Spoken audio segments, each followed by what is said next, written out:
and joining us now as the third member of BYU Sports Nation David! for the moment on the Deseret First Credit Union hotline is David Nixon. David, it's been way too long. How are you? Hey, what's going on, fellas? How's the transition from 2 to 3 children in the Nixon household? The transition from man-to-man to zone has been real, and it's taking some adjustments. I got some good mid-game adjustments, but we're transitioning, so we'll be good. We'll be good. Jess is quick. Luckily, she can move around, right?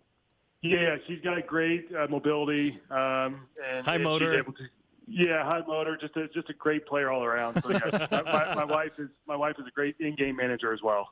Hey, I just want to mention too, she can eat here whenever she wants, David. Always. David Nixon with us on BYU Sports Nation. Hey, it wasn't too long ago you were going through the type of scenario that Sione Takitaki and more close to what Corbin Kaufusi did with the NFL draft as an undrafted free agent. But if we didn't have games on the mountain, David would have been drafted. It's true. Let's just get that out there. It's right true. now. Thank you, Jeremy. It's true. The pain is real. Let's talk about the guys that are headed to the NFL. First with Sione Takitaki, 80th pick overall in the third round. What was your reaction seeing him go to Cleveland and that early? Oh, man, I was obviously stoked. But he's a prime example of what, postseason can do for you. This is Sione, who I think probably right after the season ended, he was probably a late rounder, 5th, 6th, 7th type round guy. But then you have those opportunities to go improve your stock. You play in the All-Star games, you go to the Combine, and you show well, and you get on these guys' draft boards, and you get bumped up pretty quickly. And that's it. He did a fantastic job at the Senior Bowl. In the East-West, and I think he showed out, and scouts and coaches recognized that. And, he did what he was supposed to do, and he got rewarded. I think that's the great thing about that whole NFL draft is if you go out there and prove your value, you'll notice you get bumped up the draft board, and Sione did just that. So I'm stoked for Sione. I mean, when you get drafted in the first, second, or third round, that pretty much guarantees you a roster spot come season time. I think 4th, 5th, 6th, 7th, and on, it's a little shaky. I think 4th is that area that you could or could not be on a roster, but 5th, 6th, 7th, you're not guaranteed a roster spot.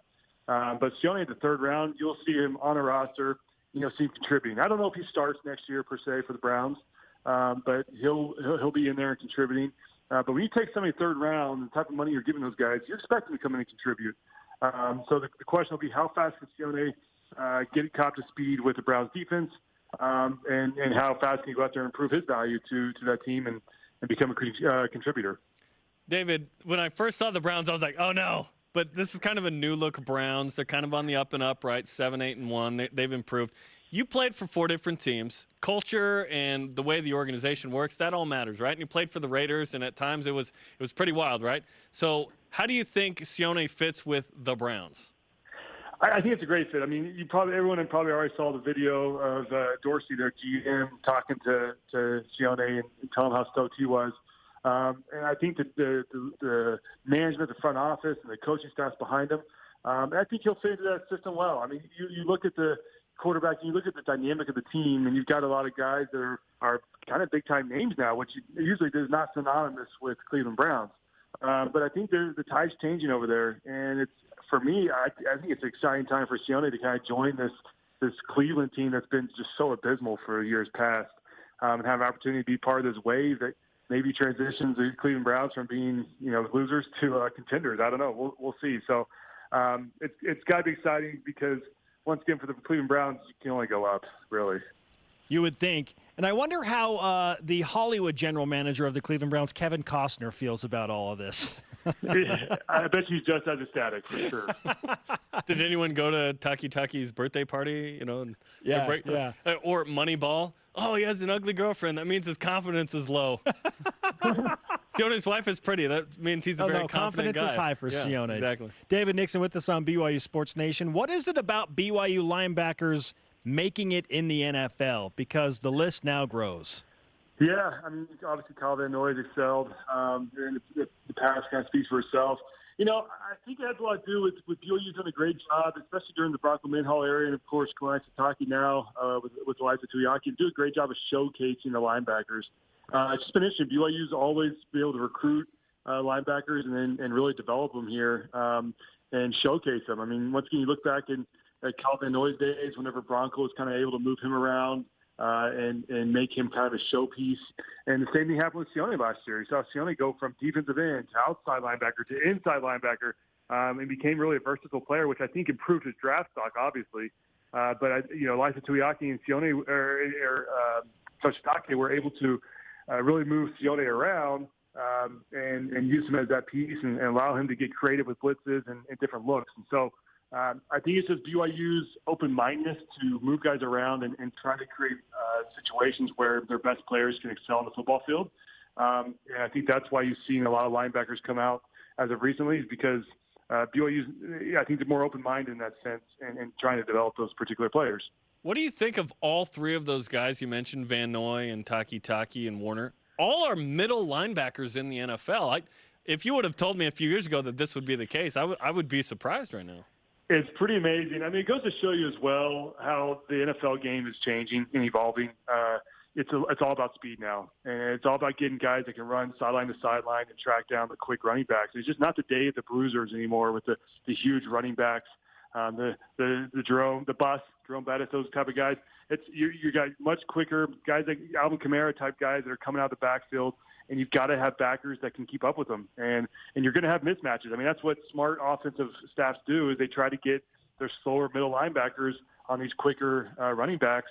And so that's why you're seeing middle linebackers like a Fred Warner, a little lighter than typical, but the kid can move and he can cover. And so, I mean, it's becoming a passing league. It's becoming a track meet type league. And you've got to match that on the defense side of the ball.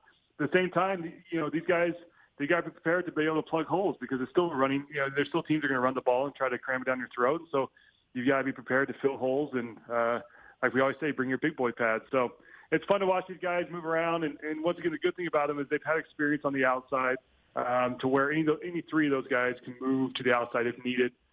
They can kind of move around and be a nice tool in those defense coordinators' hands. It would seem, yes, that Sione has a firm roster spot in Cleveland because they took him so high. But then there's a guy like Corbin Kaufusi, who thought he was going to go to Green Bay in the 6th or 7th round, and they told him as much on the phone. Hey, we're going to take you in the 6th round. Didn't happen. Okay, we're going to take you in the 7th round. Didn't happen. They obviously wanted him as free agent, but then in comes New Orleans, and now he joins your brother-in-law Taysom Hill in the Big Easy. So what are your expectations for Corbin Kaufusi to make a roster or maybe a practice squad down in New Orleans? Oh, man, I heard that story come out, and it brought back terrible memories for me as well. So this is what happens in the NFL draft. And a lot of times, kids coming out of college don't understand this concept. But I started getting calls in the 4th round from the Rams saying, hey, we're taking our next pick. And the next pick would roll around, and they'd take somebody else. And they'd immediately call me and say, the linebacker coach would immediately call me and say, hey, sorry we didn't take you. We had a need at corner, and this guy was still on the board, and we had to take him. But we're taking you next round. And then sure enough, the 5th round would come around, and they take somebody else. And they call me and say, sorry, I promise you're our next pick. And they did this for all the rounds. I had the Raiders, the Rams, and the Texans, who coincidentally were the 3 teams I played for. All of them were doing this the entire time. And so each time their pick came up, I'd be excited, and all of a sudden they pick somebody else.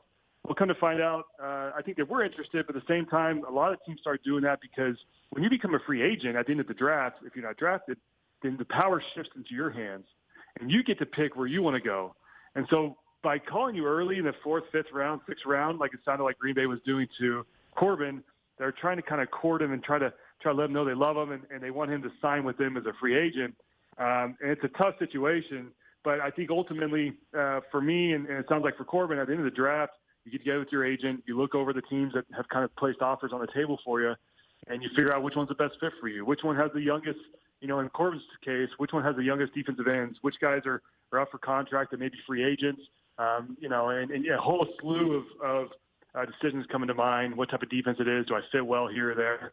And that's what happened with me. And ultimately, I picked Oakland, and obviously Corbin picked the Saints. And so I'm excited for him. I mean, all you can ask for as a free agent is a shot, and you go in there and grind. And there's plenty of guys out there, including myself, that are free agents that go make rosters, and you can make a nice little career out of it. But it's definitely an uphill battle. If you're a drafted kid, you're always going to get the first initial look, and they're always going to defer to their draft picks because, frankly, GMs, this is their job. Their job is to go make 7 draft picks, call it a year, and they're going to give their draft picks the opportunity because they don't want to look dumb. They don't want to go show that I picked 10 free agents and 5 of them beat out my draft picks because it makes them look like they don't know what they're doing. So it's an uphill battle, but Corbin has kind of fought that his whole life with injuries, et cetera, here at BYU, and so I've got confidence in him. I'm excited for him. He joins Taysom and a few other local kids down there, and it'll be fun. It'll be fun to see how he battles it out. Absolutely. Let's finish with this. We talked about this based on Stuart Mandel of The Athletic putting Utah at number 12 in his post-spring top 25, Washington at 17. Those are the two BYU opponents. David, is Utah the toughest game on BYU's football schedule this year? Unfortunately, yes. I think it is. And I know BYU fans don't like to hear that, but I think all BYU fans were crossing their fingers that at the end of the season you had you had juniors like Bradley and I and Zach Moss and Lucky Fotu, some of those guys who are just great players. I think everyone's fingers crossed they would move on to the league and declare early, but they decided to come back. And so I think with the addition of them, and then of course Hunley at quarterback with his experience, and now Shelley has some experience underneath his belt. It's going to be a very tough game. But at least BYU has them at home, so they have that edge. And it'll be interesting to see, how BYU rolls out and what type of game plan they have, and what they, with it being the first game of the year, kind of a crapshoot. Nobody knows quite what they're going to get. And so hopefully Kalani and crew are crafting up some creative game plans and getting ready for them. But it'll be a fun game, that first game. But yes, I think the Utes definitely are probably the hardest. I'd say definitely the hardest team on the schedule this year. Yeah, and hopefully BYU's guys that are coming off of injuries, Zane Anderson and Isaiah Kaufusi, can step up and offset what Utah brings to the table. 100%. You're going to have contributions for them. Chaz Zayu back from his mission. Trajan Peely. I think Kairos Tonga's got to step up and be the guy. I mean, he's done great, but I think he's got to be even more dominant than he has been. But you're right. I think Isaiah Kaufusi's got to fill in kind of that Sione Takitaki role and be ready to be the guy, kind of be showcased and be the guy that can move around and disrupt that offense and be that playmaker. So, guys will have to step up, and it's going to come early. There's no warm-up game this year. It's going to be right into the fire, and they'll have to produce. So we'll see how it goes. Great stuff, David, and congratulations again on birth of your daughter, 3 kids. Let's give you some BYU Sports Nation karma to survive that madness. much needed and much very grateful. Thank you. You got it.